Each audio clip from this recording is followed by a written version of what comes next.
In it here now, I'm gonna do now, I'm gonna bid on here now, who bid $500,000 bid. Welcome to the Legacy of Agriculture. This program will explore the past, present, and future of agriculture. We'll look at the people, products, and events that have formed its history. And now, with today's guest, your host, Chris Bear.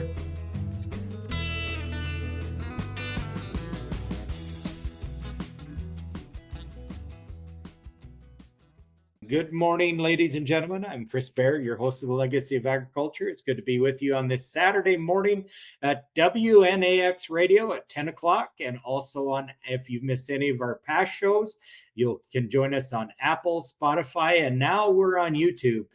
And today's guest is Andy Murnack, our equipment division manager out of Bowman, North Dakota. And we needed to take a step back from our regular program, Andy, and I wanted to talk a little bit about what's going on in 2025 with the machinery and the land auctions and the markets. Andy, we're hearing regularly on a lot of different sources how the equipment prices are softening. That a little bit of gloom and doom out there with commodity prices, but I'm not seeing that with auctions Piper result. What are you seeing out there?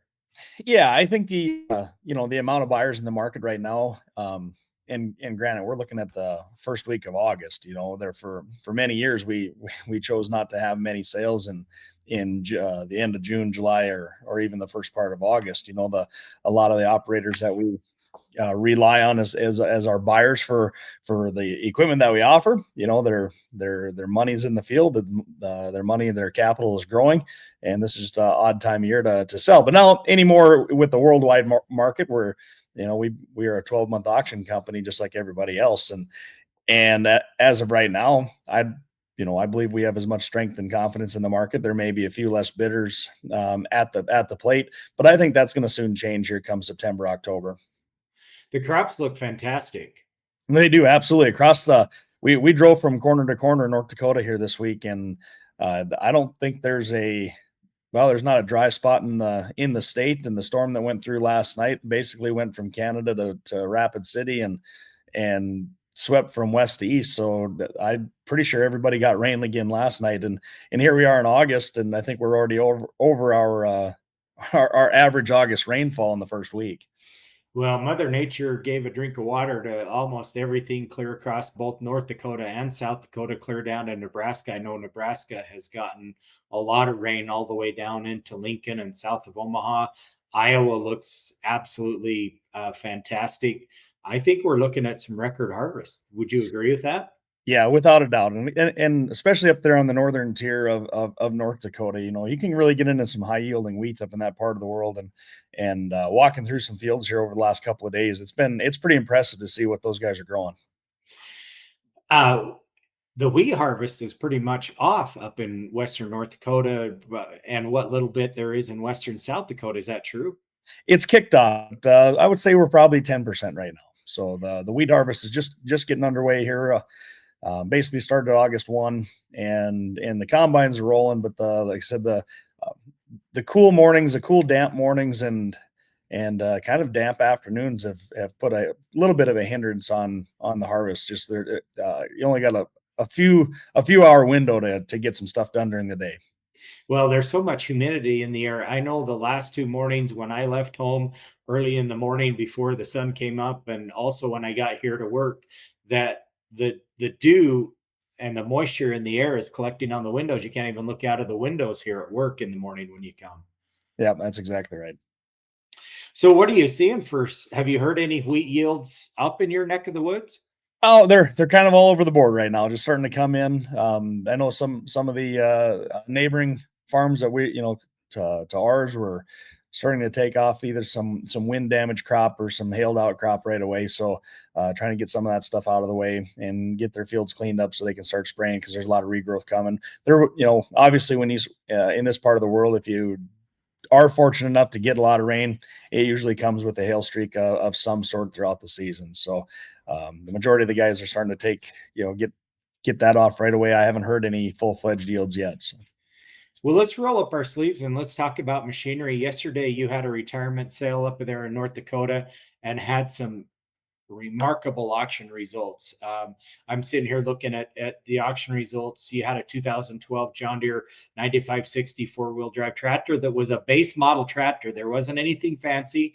Didn't have the high flow hydraulic system on it. It was on triples, which is definitely an ad.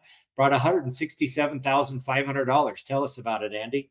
Yeah, it was a nice tractor. We had really good interest from all across the country. We had a live crowd of about 150 registered bidders yesterday, and an online crowd of about 600. All in, I guess, basically for a really, really nice retirement sale about 6 miles from Canada, up in Sherwood, North Dakota.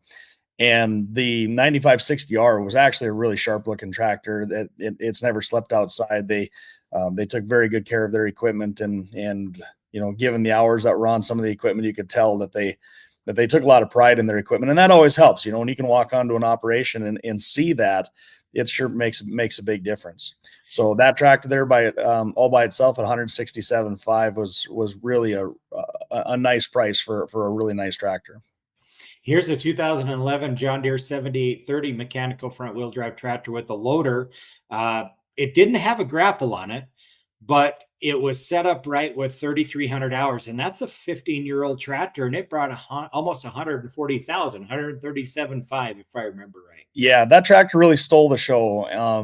If it would have had better rubber on it, I think we'd have tickled 150 on that tractor, just given the condition of it and the amount of interest that was out there. So we basically started introducing that tractor, and the online bid was at 75 or 80,000 to get us started off. And by the time I got done giving the intro to that tractor, given my speech on it, we were at 125 already. So it took a lot of the auctioneer job right out of it. But the amount of interest that come from coast to coast on that tractor was really impressive. So just telling me that mid horsepower 7,000 series tractor still has a lot of smoke behind it. And the 30 series tractor, in my opinion, if you're going to go pre-R series tractors, those 30 series is probably the best in the market.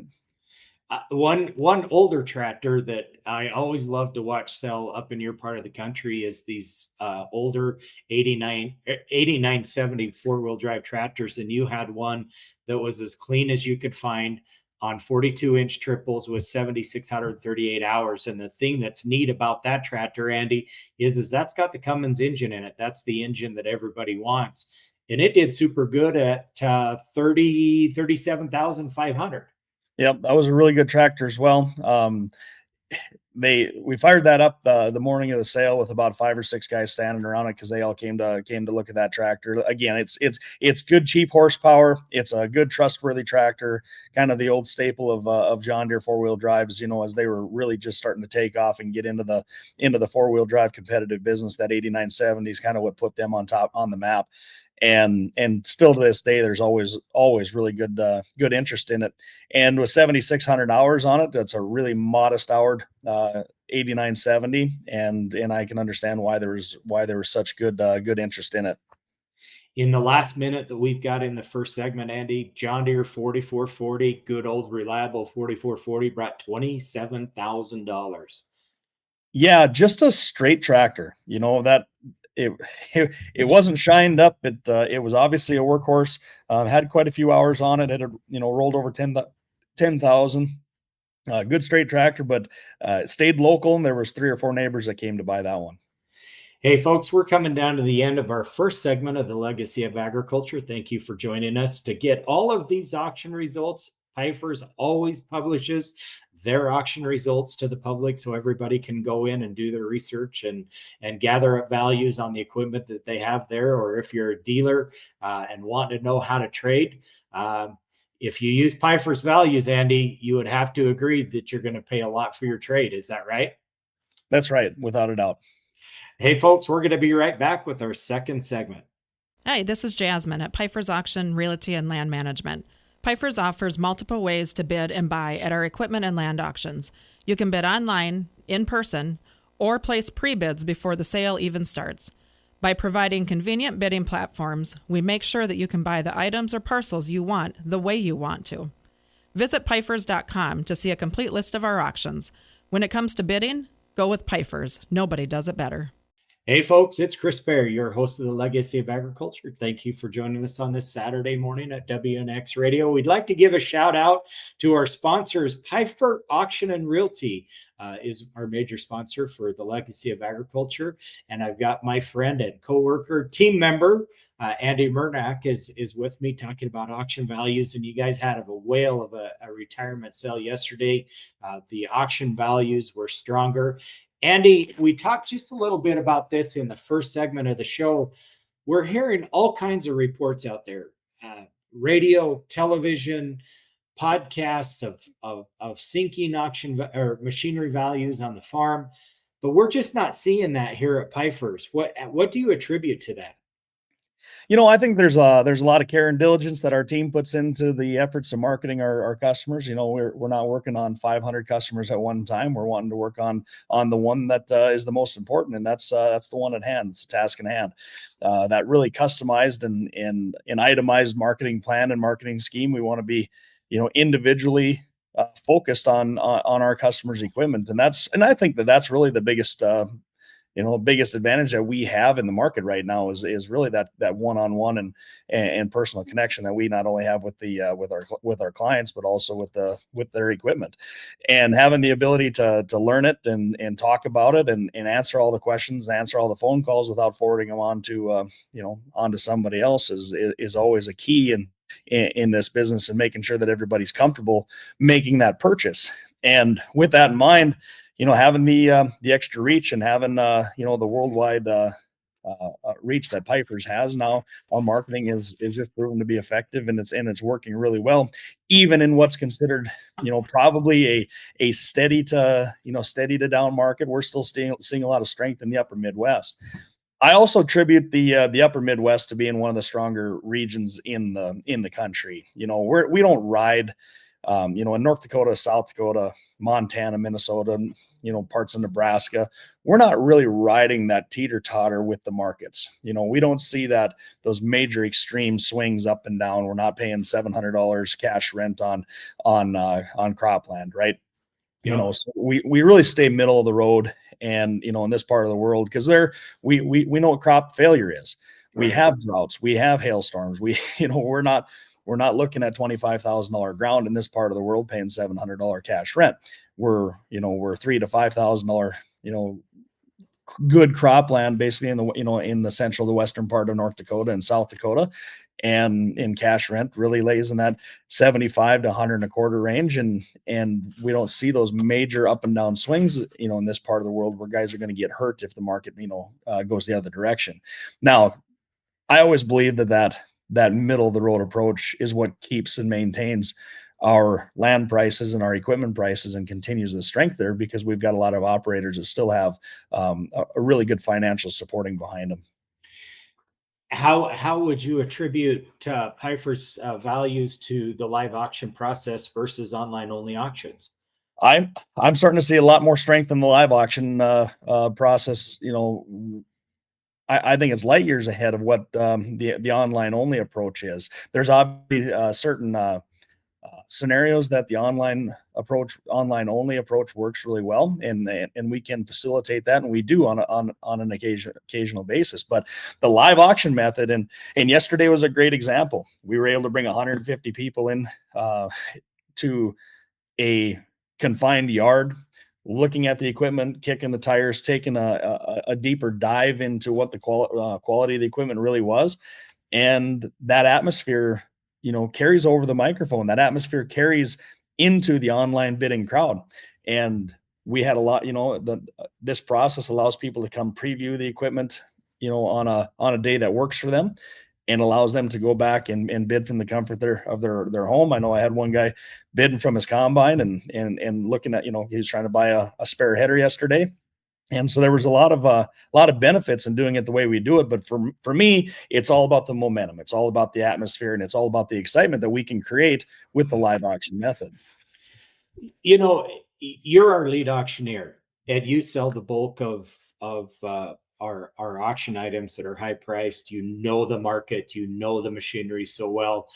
From behind the microphone, Andy, as you're taking bids off from our platform, you're taking bids off the Equipment Facts platform, plus your Ringman and the bids that you're receiving from live. What do you see that the public doesn't see with this bidding process? I don't know if I think everybody, it's an open book, so everybody has the ability to, we're always pretty transparent as to where the bids are coming from, and the excitement that's being generated from both the live crowd and the online crowd. But as of right now, we're still seeing a lot of strength in the process. We're seeing a lot of strength in the market, and I think it's going to continue into a pretty good third and fourth quarter here in 2025. Yeah, I really think so. I think this marketplace is going to stay in. There's a massive crop that's got to be taken off. And even some of like the combines that you sold yesterday, those were pretty high hour combines by today's standard, and they really held their own. They did. Yep. The combines, yesterday and a few others that we've sold here throughout the spring. Because I was actually coming into 2025, I would say the combine market is what had me the most nervous. There was a lot on the market. There's a lot on the dealer lots. There's a lot of combines online. If you're looking for them, you can basically find just about anything you're looking for. And for us, we've had a lot of really good luck selling combines, especially good solid used combines in that 800 to 1400 hour range. Now we get into the ones yesterday where we're 25 to 3500 hours on S series and 70 series combines, and there was really good interest. I think a lot of that's attributed to the seller and the the reputation that they had in taking care of their equipment. You don't get to a 3,500 hour threshold on a combine without taking care of them. And that's obviously, it was very obvious yesterday. You had another thing that was really impressive. You had a pair of Mack CX 600 grain trucks that had 22-foot grain bodies on them, rollover tarps. Those are super nice trucks. Sold well into the 40 plus thousand, 40 to 46,000 range. Tell us about those trucks, Andy. Yeah, Eaton Fuller automatic transmissions help those out. I think you're starting to see a lot of 22-foot grain boxes on trucks with automatic transmissions. It's certainly helping the operations where they can put anybody in the truck and go from field to farm with it. And that market's always been good up in this part of the world. There's certainly a lot of areas where guys are harvesting where semis aren't necessarily the best option for them. So especially on the shorter hauls, there's a lot of advantages in having those 22-foot boxes on a really nice truck. And this is a pair of really nice trucks that were very well taken care of. Had the good motors in them, nice Mack trucks with good transmission, and the boxes on them. I don't know when they put those on, but they looked like they were new. So very, very well presented. Yeah, those trucks sold very well, and there was a lot of bidders. There was a lot of bidding activity on both of them that really shot the value up on those trucks. Another item that sold really well was a 2010 4830 self-propelled sprayer that only had 100-foot booms on it, the shorter booms on it, with 2,600 hours, that sold $86,000. Did you anticipate that? I did. Yep. A really nice sprayer. Probably could use new tires, which I think is what kept it out of the $100,000 mark. But 2,600 hours is starting to get up there on a 30 series sprayer. So 2010 model. Jim and I kind of had an argument prior to the sale as to where the value is going to lay on that one. I was really hoping for 80, 85. Jim had it kind of pegged in that 75 to 78 range. So we got really close on the prediction of value there. But again, kind of came back to the presentation of all the equipment in the yard that seller had a reputation enough where actually I believe a neighbor bought that one as well. So in the last few seconds, tell me how you felt about the heads. It looked like the heads were just a little bit soft, but yet they were still in there. Yep, right, kind of right there in the middle of what we've seen on the platform market here as of late. The 745 header went out at $58,000. That was a 2019 model. The gentleman who is actually the tenant on the property. This is a full retirement, so he rented all the ground. Young guy rented the land.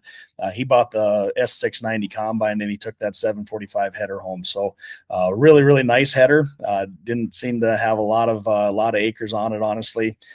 45 footer with a cross auger, and it was just a really nice straight header. 58,000. That was exactly the target price that we had in mind on it. Just watching some of the other ones sell across the country, keep in mind it's getting to it's 6 years old, so you're not going to fetch a $90,000 or $100,000 price on the 745. Hey, and I'm gonna have you hang on just for a second. We're gonna come back into our third segment. Hi, this is Jasmine at Pfeiffer's Auction Realty and Land Management. Pfeiffer's offers multiple ways to bid and buy at our equipment and land auctions. You can bid online, in person, or place pre-bids before the sale even starts. By providing convenient bidding platforms, we make sure that you can buy the items or parcels you want the way you want to. Visit Pfeiffer's.com to see a complete list of our auctions. When it comes to bidding, go with Pfeiffer's. Nobody does it better. Hey, folks, it's Chris Berry, your host of the Legacy of Agriculture. Andy Murnack, my good friend and co-worker, is sharing the microphone with me this morning, talking about machinery values in the summer of 2025, all the way across the upper Midwest. Andy, as we have been talking about in the first two segments of the show, we're seeing extreme consistency and good value, especially on the farm retirement sales. We've talked a little bit about the live auction, but something that is new that we really haven't talked about on the Legacy of Agriculture is in June, we had our first live simulcast auction. Andy, tell us a little bit about how those work and why we're doing them.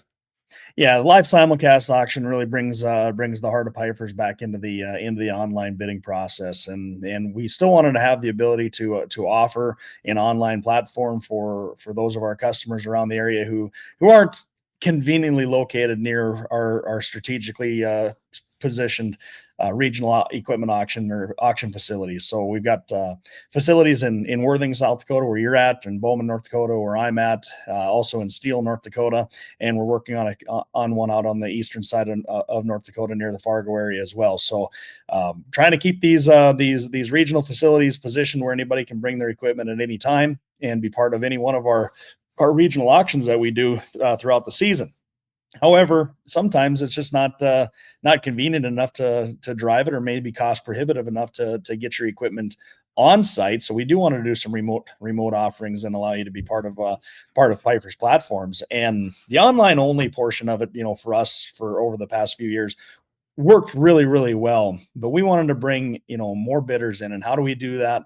That's through the live auction process. So we're gonna continue to do our online only sales, or our online sales, but we are now integrating it with a live auctioneer. And for all the reasons that we've talked about, we can get the live momentum of a good auctioneer, and we've got a great crew of auctioneers behind us at Pfeiffer's, and some of the best in the business. And we're going to turn around and keep the momentum going.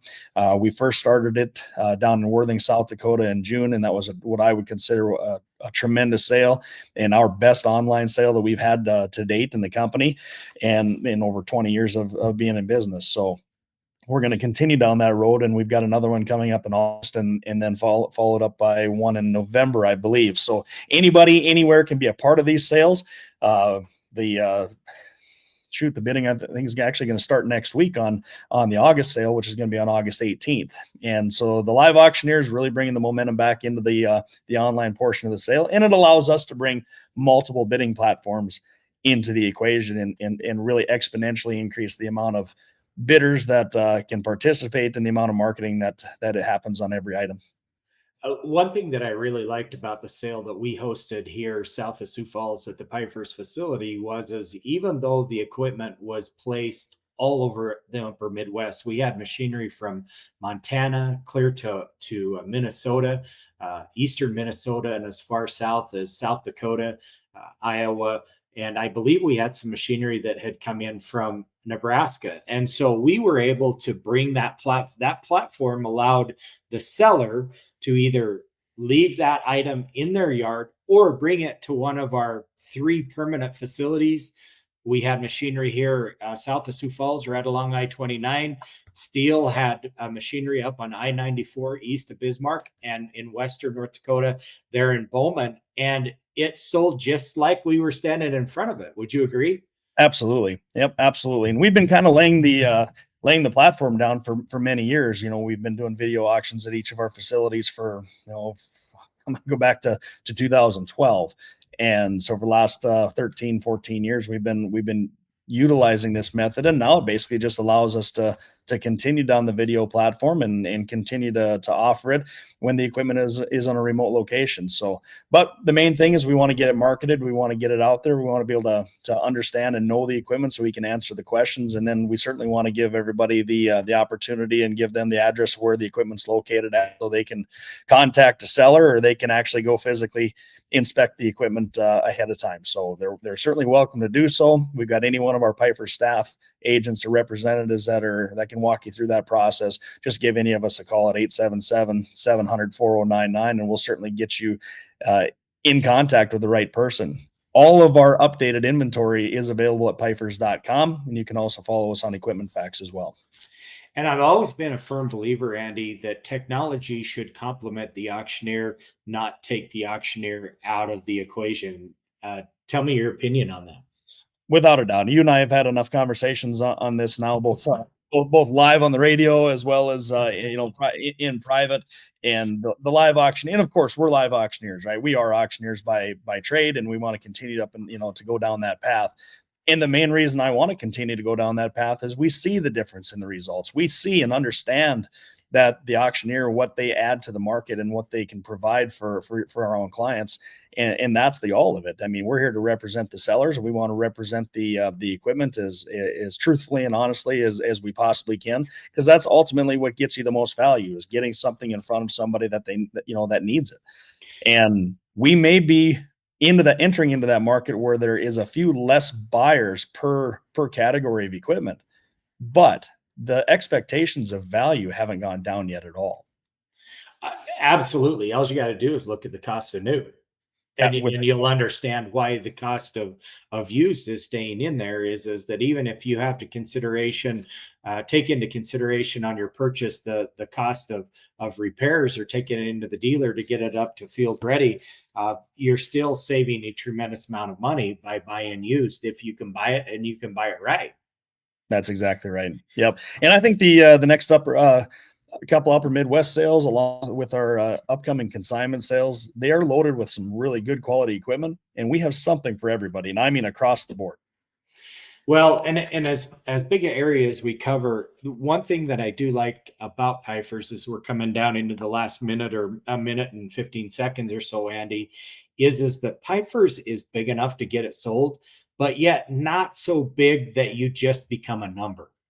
That's right. Again, it goes back to what we talked about in the first segment. Our individual and personalized approach to our customers and our clients, and having the ability to talk one-on-one with them instead of just passing you on to a robot is very important for Pifers, and we're going to continue and maintain down that path. We want the personalized approach and understanding the knowledge of the equipment by itself, and of course, we want to represent our customers not only today but down the road too. So. It's just a great business to be part of. We just want to be, keep it as personal as we possibly can and continue down that path. Hey, folks, we're going to be back with our fourth and final segment. Andy Murnack is my guest on the Legacy of Agriculture, and we're going to be right back. Hi, this is Jasmine at Pifers Auction, Realty, and Land Management. Pifers offers multiple ways to bid and buy at our equipment and land auctions. You can bid online, in person, or place pre-bids before the sale even starts.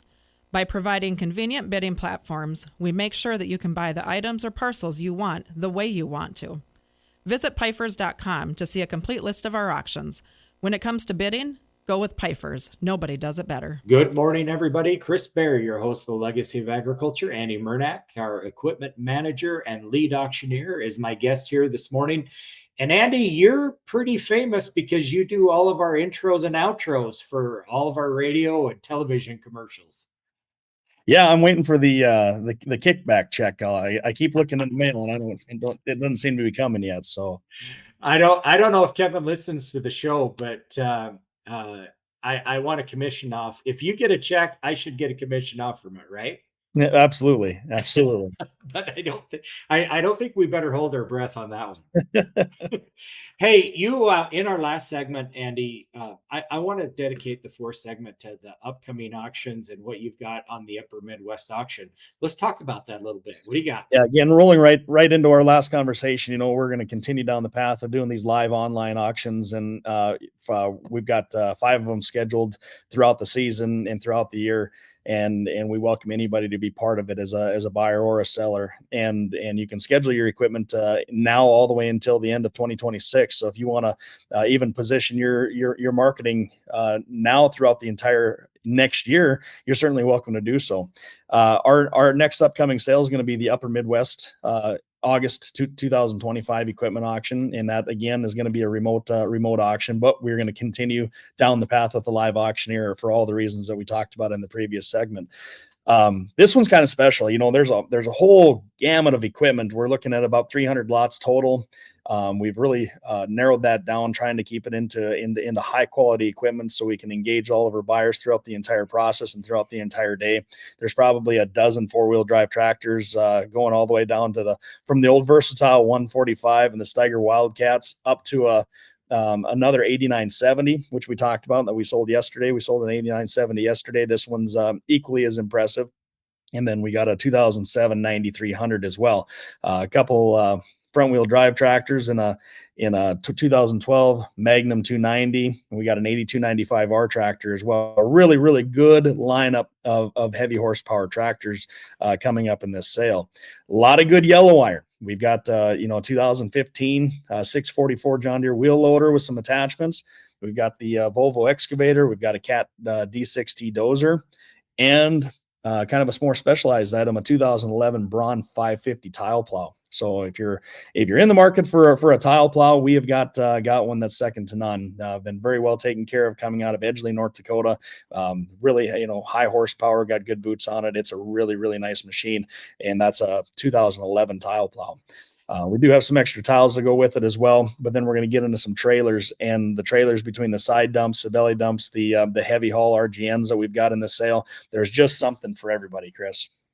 Yeah, and since we're coming into harvest, to talk a little bit about, you got some really, really good hopper bottom trailers, tandem and triple axle trailers that will be selling on an unreserved basis and going to new homes, and also a tremendous line of truck tractors. You got some great truck tractors. Yes, we do. Yep. The truck market's going to be pretty strong here. We got a pair of Peterbilts that are really nice, going into some international trucks, 9400 I's. Really something for everybody as far as a farm is concerned. A lot of these tractors are ready to go out to the field and would look really good in front of a new grain trailer. We got a 2019 grain trailer coming up as well. The hopper bottoms are certainly, that's probably one of the strongest markets that we've seen all year, and it's continued to be that way. We've got one that's got the high sides on it and wide, so it could be a really good sunflower trailer or light crop trailer to go over the road if you had to. So to talk a little bit about the sale that we've got here, it's just south of Sioux Falls, Andy. It's our Southern Dakota pre-harvest sale is what we call it. We've got over 30 tractors that we're going to be selling. There's 15 skid steers that we're going to be selling. We've got wheel loaders, mini loaders, mini excavators. We got a whole row of mini excavators that we're going to be selling, construction equipment. And I want to talk just a little bit about a couple of the tractors that we're going to be selling on our sale, Andy. One is a little bit hard to find 2018 Challenger 1042 on LSW tires. That is a clean tractor with only 2,400 hours on it. And also be very proud to sell a 2023 John Deere 6155M with a loader and a grapple on it that's only got a couple hundred actual hours, and a John Deere 2023 John Deere 6130M tractor that is loader ready with just less than 100 hours on it. So a little bit of everything that we've got to sell. A couple items that we're really proud that we're going to be selling is a pair of John Deere 4940 dry box spreaders. And those are triple compartment spreaders that we're going to be selling. And really, really hard to find, and there's not very many of them that ever get sold at auction. And we've got 2 of them. We got a matched pair that's coming in from a local consignor. They bought them brand new. They've been spreading together all of their lives, and they brought them into Pifers to sell. Andy, you don't know this, but we've also, and I think our listeners, especially our older generation, will know, find out that we have got a 1970 Oliver 1955 Heritage tractor. Now, those of you that don't know about the Heritage tractor, the Oliver Heritage tractor, we think, and we're trying to verify now with Floyd County Museum, but we think there were only 12 of those tractors that were built. So it'll be interesting to see what happens with that tractor, Andy. What do you think about the sale? Top to bottom, I'd say, we've been working for about 5 years now, Chris, trying to build up a new territory, and with you and your team down in Worthing and Sioux Falls region, it's been growing at such a steady and pace that it almost feels like the wheels just started turning at just a greater speed in the last year. And we're really starting to see the momentum of not only the live auction process in the Sioux Falls area, but also just the location of being right there on I-29 and having the ability to market equipment to 20,000 people a day without paying an extra dime for it. And the market down there has been continually strong. We're starting to see some great equipment, and looking across the board on that sale, anywhere from your light horsepower tractors all the way up to a good, mid horsepower 6,000 series loader tractor, or even being loader ready with a couple of 155s or 130s. I believe those John Deere tractors are they should really ring the bell, just being in such a great part of the world. The high horsepower tractors, and you've got a really, really nice lineup of yellow iron too, and better let your listeners know about that. But between your loaders and your excavators, that's going to be as impressive portion of the auction as anything. Yeah, we've got a LeBaire 7-yard loader. It's got around 7,500 hours on it. A super clean loader. We had it on the wash pad earlier this week and got done washing it, and it cleaned up really well. We've got a Cat 930 high lift loader, super hard to find for you guys that are in the feed yards and also in the dairies that are needing high lift loaders to load feed into your mixer wagons and into your mixer trucks. We've got that. It's coming from a very, very reputable seller just up the freeway from us, and just a whole scat of both diesel and gas excavators. So if you've got a water line or something that you need to dig up, replace, or rebury, our excavators are what you need. We're coming down to the end of our fourth and final segment of the Legacy of Agriculture. We've had a lot of good discussion, Andy, about machinery that we've sold in the past and what we've got coming in the future. And so for a listing of all of this equipment, you'll just simply go to Pifers. And that is PIFERS.com. Go to Pifers.com. You'll click on the auction. You'll go to the item, and it's got a complete listing, detailed information, and a whole slew of pictures that you can look at. Or you can just simply give us a call, 605-836-2277. Pifers, nobody does it better. In it here now, I'm going to do now, I'm going to been on here now, who bid $500,000 bid. We hope you've enjoyed today's edition of The Legacy of Agriculture with Chris Baer, sponsored by Pifers Auction, Realty, and Land Management.